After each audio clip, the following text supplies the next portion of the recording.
Wow, that was a great sounding track, James. Well, thank you very much. Yeah, very clean sounding. I appreciate it. Yeah, and a smoothness too that was sort of like, got you grooving a bit. That's great. I mean, when are you going to get to tour? That is the question. I was supposed to have been touring in the UK in April, I believe it was, of this year, but some business ended up getting in the way, and so I had to kind of tend to that. And really, I can't tell you how anxious I am to go ahead and get that going, because I miss playing live. And now that I'm getting ready to put out a new record, it's about time to get out there and promote it and get on some television shows and things like that. Right, yeah, that would be awesome. Yeah. I mean, hopefully we'll get a chance to see you down here in Monroe. That'd be great. Yeah, I have several people that have been interested in me coming down here, so I'd like to play a show down here. That'll be super, yeah. Right, well, we're just going to go to a short break, and you're listening to The Scene on 92.7 FM. Hi, I'm Jaze Wade, and I'm back here with The Scene, and I've got this great guest today, Jaze Wade, all the way from Shreveport. Nice one, Jaze, for getting down here. Right on. And so when we were talking about touring just before the break, yes, and can you give us a sort of a ballpark figure? When is it likely to be? I would really like to get over to the UK area. Realistically, let's see, this is July. More than likely, it will probably be. Well, I would say January and February, but it's really cold and it's snowing. And I don't know if I want to turn equipment around in the snow, so more than likely March or April probably of next year. Well, March could be a bit frosty. Yes indeed. Well, that's probably the earliest I can get where the sun comes out. Right, okay, gotcha. Okay, now we're going to hear a track from your the main album, the first album. Yes. And what was that called?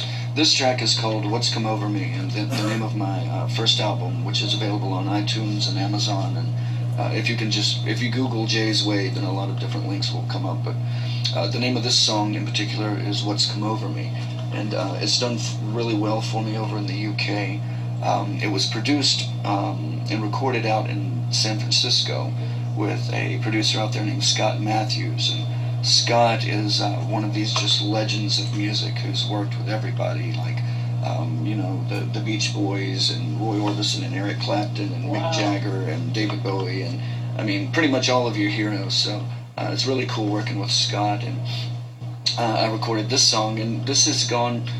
There's a chart over there that a London-based label that licensed the song out, wanted to put it out in the UK, had with 200 different songs, and this one, I think went to 19. Wow. I believe out of 200. But the name of the song is What's Come Over Me. Okay, let's hear it. Okay, and that song just faded away, but what a grooving song. Thank you. I really liked it. And I mean, just whilst we were listening, I was just looking at the instruments used on the album. Unbelievable.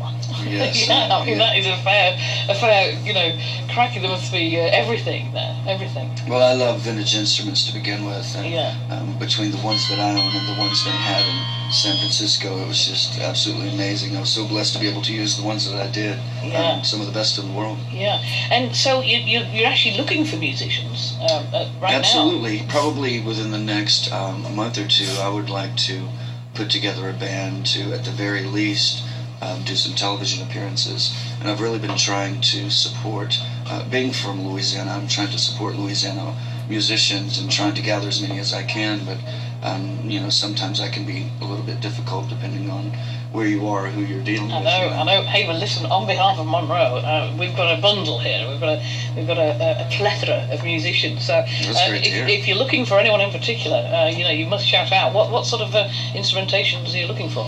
Well, generally what I do is on a pretty big scale, so it would pretty much require probably 2 or 3 guitar players, a bassist, a drummer, and someone on synthesizers and keys. Yeah. And I play several different instruments, but by and large, I'm an entertainer, so I want to free myself up to actually interact with the crowd and the audiences. Yeah. But every once in a while, I'll jump on a guitar or a piano or something like that. Yeah. kind of spice it up a little bit. Oh wow! Hey, well, listen. Any listeners out there, if you're fancying a trip on the Jaze Wade Express, you need to be contacting him. How could various musicians contact you? Well, first of all, certainly on MySpace, which I think most musicians at this point are. Still seems to be the place for music. Absolutely, yeah.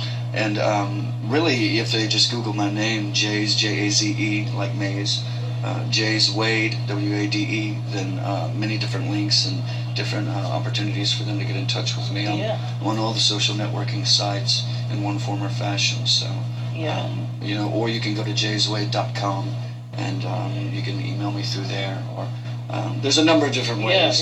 Or ask John Luther, he might know. There you go, my buddy John, absolutely.